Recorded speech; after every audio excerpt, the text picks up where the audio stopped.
বন্ধুরা, আমাদের ঘরের কাছেই কিন্তু থাকে অনেক দেখার মতো পর্যটন স্থান, কিন্তু আমাদের অজানা থাকার ফলে এই স্থানগুলো আমাদের ঘোরা হয়ে ওঠে না। তাছাড়া ঘরের কাছে ঘোরার মতো স্থান থাকলে অল্প খরচে একদিনের ছুটিতে সুন্দর ঘুরে আসাও যায়। আজ তেমনই এক জায়গার খোঁজ করতে করতে চলে এলাম হুগলিতে, গঙ্গা তীরের প্রাচীন এক জনপদে, যার নামও ছোটবেলায় রবীন্দ্রনাথের সহজপাঠ থেকেই জেনেছি। রথযাত্রা ও দোলযাত্রার জন্য বিখ্যাত এই জায়গাটি হল গুপ্তিপাড়া। নমস্কার, আশা করছি আপনারা সবাই ভালো আছেন। ভিডিওটি শুরু করার আগে অনুরোধ করব আমাদের চ্যানেলটিকে সাবস্ক্রাইব করে আমাদের পাশে থাকতে। আজ আমাদের ভিডিওতে আপনাদেরকে জানাবো গুপ্তিপাড়ার দর্শনীয় স্থান এবং এই স্থানগুলির ইতিহাস সম্পর্কে। প্রথমেই পৌঁছে গেলাম সেন জমিদার বাড়ি প্রাঙ্গণে। প্রায় 400 বছর আগে এই বাড়িটি তৈরি করান কীর্তিচন্দ্র সেন। এই কীর্তি সেন বাংলার রাজা লক্ষণ সেনেরই পরবর্তী প্রজন্মের একজন ছিলেন। সেন বাড়ির বাইরের চত্বরে দুটি শিব মন্দির আছে, আর সেন বাড়ি ঢোকার মুখেই বিশাল চাতাল চোখে পড়ার মতো। শোনা যায় ওই চাতাল ঘিরে যে ঘরগুলি আছে তাতে নাকি সে যুগে তাদের চাকর বাকরদের থাকার ব্যবস্থা ছিল। এখানে প্রতি বছর বেশ জাঁকজমক করেই দুর্গাপুজো হয়। তবে একটা বিশেষত্ব আছে, এই দুর্গাপুজোয় লক্ষ্মী ঠাকুরের প্যাঁচার মূর্তি থাকে না, তার বদলে এই বাড়িতেই খাঁচাতে পোষা জ্যান্ত প্যাঁচা থাকে, এবং ওই জ্যান্ত প্যাঁচাকেই পুজো করা হয় লক্ষ্মী ঠাকুরের বাহন হিসেবে।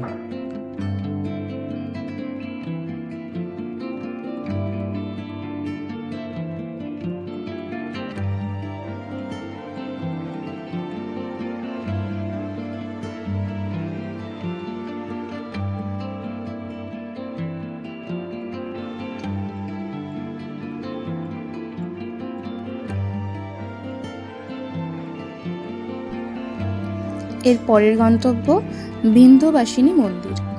বাংলার প্রথম বারোয়ারি পুজো এখান থেকেই শুরু হয়। এখানে মা জগদ্ধাত্রী রূপে পূজিত হন। 1760 সালে কয়েকজন ব্যক্তি স্থানীয় সেন জমিদারের প্রচলিত দুর্গাপুজোয় অংশ নেননি এবং নিজেরাই পুজো করার মনস্থির করেন। 12 জন ব্যক্তি মিলে প্রতিষ্ঠা করেন এই বিন্ধ্যবাসিনী বারোয়ারি পুজো মণ্ডপ।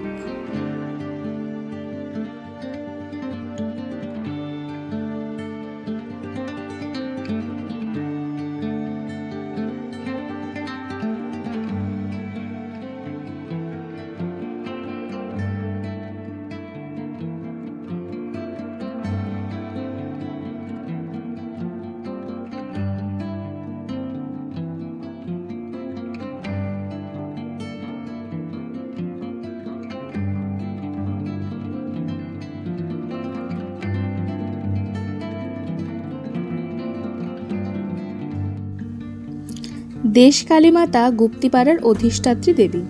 কালী পূজার দিন নতুন মাটির মূর্তি এখানে এনে পুজো করা হয়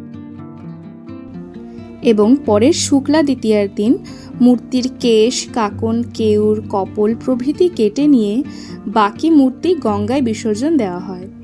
খণ্ডিত অংশগুলো একটা আধারে রেখে সারা বছর তান্ত্রিক মতে পূজা করা হয়। এই মন্দিরে আধার ছাড়া কোনো দেবী মূর্তি নেই।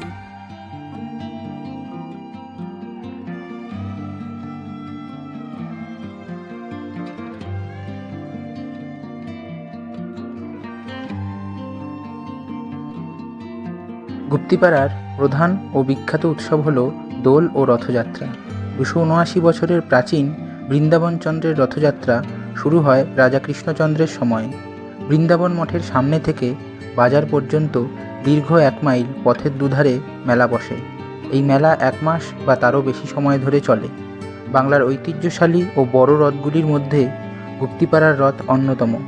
পূর্ব ভারতের নানা অঞ্চল থেকে রথের রশি টানার জন্য মানুষ আসেন এখানে।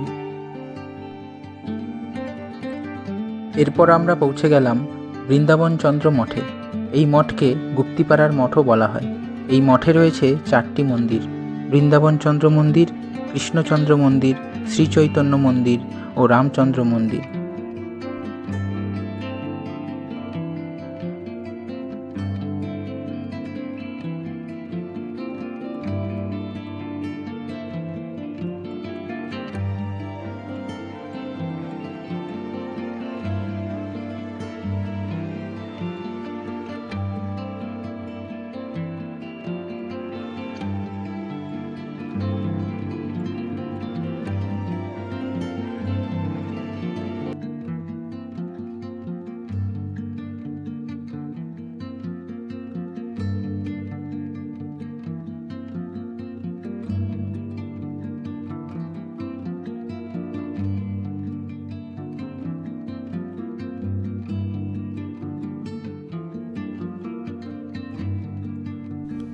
দণ্ডী মধুসূদন 1745 সালে এই মন্দিরটি তৈরি করিয়ে দিয়েছিলেন।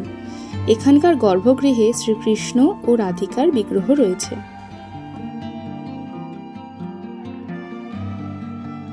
শ্রী চৈতন্য মন্দির। এই মন্দিরটি 1700 সালে তৈরি এবং এই বৃন্দাবনচন্দ্র মঠের 4টি মন্দিরের মধ্যে সর্বাপেক্ষা প্রাচীনতম। গর্ভগৃহে শ্রী চৈতন্য ও শ্রী নিত্যানন্দের কাঠের মূর্তি রয়েছে। মন্দিরটি বর্তমানে সংস্কারের জন্য প্রাচীনত্ব হারিয়েছে। ভালোভাবে সংস্কার করা হয়নি বলে টেরাকোটার কাজগুলিও দেখা যাবে না এখন।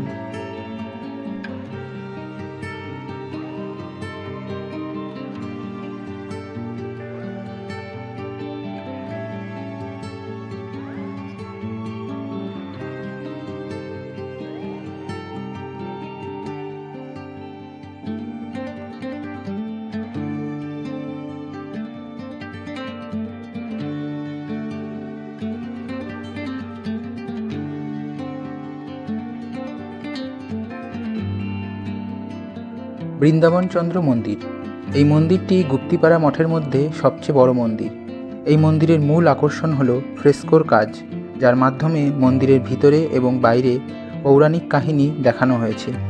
আদি মন্দিরটি ভেঙে যাওয়ার পর এই নতুন মন্দিরটি বাগবাজারের জমিদার শ্রী গঙ্গানারায়ণ সরকার তৈরি করিয়ে দিয়েছিলেন।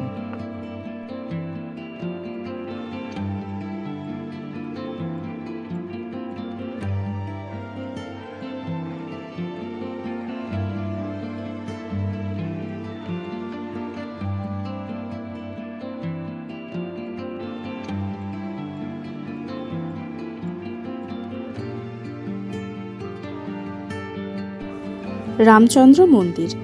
মঠের মধ্যে একমাত্র এই মন্দিরেই সুন্দর টেরাকোটার কাজ দেখা যায়। এখানকার গর্ভগৃহে রয়েছে শ্রী রামচন্দ্র, মা সীতা, শ্রী লক্ষ্মণ ও মহাবীর হনুমানজির মূর্তি। বৃন্দাবনচন্দ্র মঠের এই 4টি মন্দির বেলা 12:30 থেকে বিকেল 4:30 পর্যন্ত বন্ধ থাকে।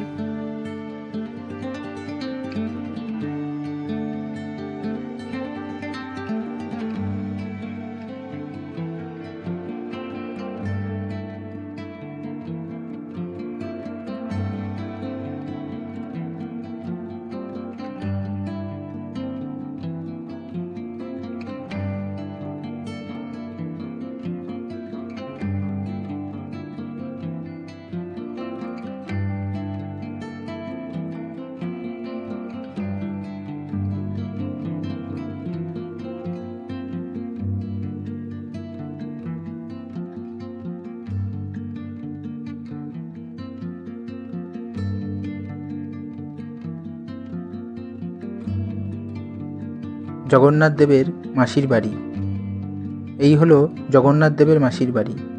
বাইরে সুন্দর ছবির মাধ্যমে শ্রীকৃষ্ণের বিভিন্ন লীলা ফুটিয়ে তোলা হয়েছে। উল্টো রথের আগের দিন ভান্ডার লুট উৎসব হলো এখানকার সবচেয়ে বড় বিশেষত্ব বা আকর্ষণ। প্রথা অনুযায়ী ভোগ নিবেদন করার পর ভক্তরা ভোগ লুট করে নেন।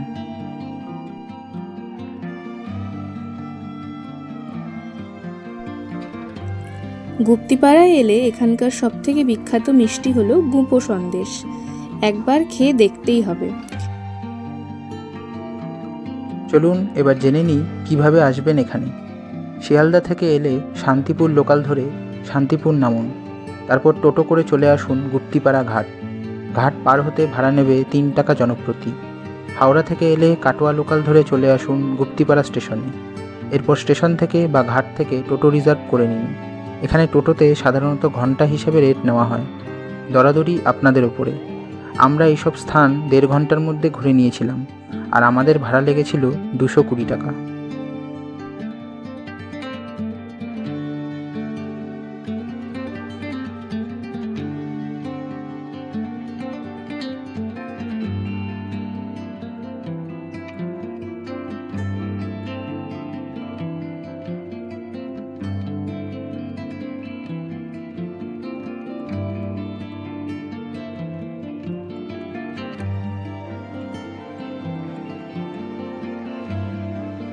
তাহলে একদিনের ছুটিতে ঘুরে আসতে ভুলবেন না যেন বাংলার ঐতিহ্যশালী এই গ্রাম থেকে।